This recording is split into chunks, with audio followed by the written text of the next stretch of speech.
तमाम कौमें, तमाम कबाइल और हर मजहब का मानने वाला अपने अपने मजहब, अपनी तहजीब के साथ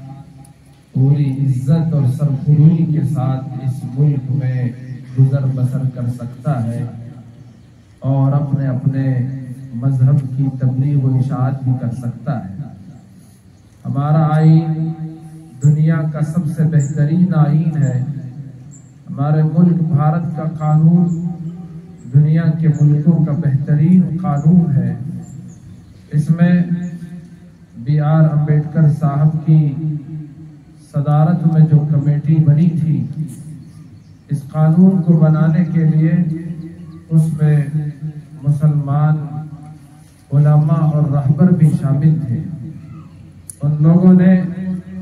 आने वाले हिंदुस्तान की तस्वीर का जो रुख पेश किया है वो यही है कि हर एक आज़ादी के साथ, खुशियों के साथ इस मुल्क में रहे, फिर कोई भी इस मुल्क को और मुल्क के बाशिंदों को गुलाम न बना ले। लेकिन जैसा कि तालिबे इल्म ने भी अपनी तकरीर में इस बात का इजहार किया कि कुछ फिरका परस्त लोग इस मुल्क के ताने बाने को खींच कर बर्बाद कर देना चाहते हैं।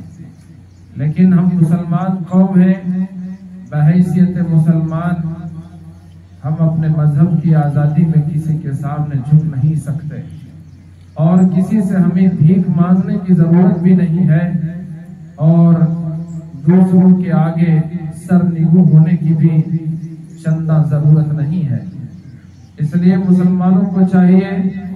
कि इस मुल्क की तामीर में भरपूर हिस्सा लें और मुल्क की तरक्की के लिए अपने आप को पेश करें, मिल्लत को सर बुलंद करने का मौका दें। जिस तरह से बहुत से मुसलमानों ने इस मुल्क को फख्र की बुलंदियों पर पहुंचाया है और इसके लिए बहुत कुछ काम किया है, इसी तरह हम में से हर एक को चाहिए कि कौम की, मिल्लत की और मुल्क की तरक्की के लिए अपनी हयात को वक्फ कर दें, अपनी जिंदगी इस पर लगा दें, तब जाकर ये मुल्क बनता है, संवरता है। हमें अच्छी तरह याद है कि हमारे बड़ों ने, बुजुर्गों ने, आबा व अजदाद ने इस मुल्क को अपने खून से सेंचा है और इस धरती को आजाद कराया है और इसमें बेल और बूटे, गुल और फूल उगाए हैं। इसलिए हमें इस बात को याद रखते हुए हमें भी इस मुल्क की तरक्की और खूबसूरती को बहाल करने के लिए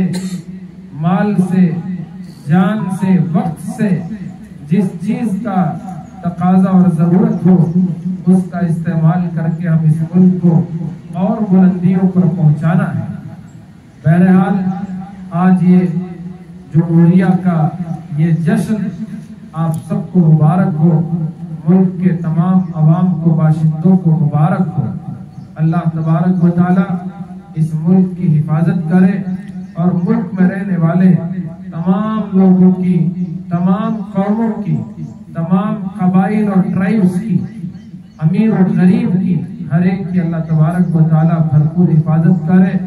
अमन व अमान और भाईचारे को कायम रखे और हर किस्म के फसाद से, फितने से, शर से, शरारत से और शरारत डालने वालों से, नफरत पैदा करने वालों से इस मुल्क की और मुल्क के तमाम अवाम की परवरदिगार आलम भरपूर हिफाजत फरमाए। आमीन व आखिर दावाना अनिल हम्दुलिल्लाहि रब्बिल आलमीन।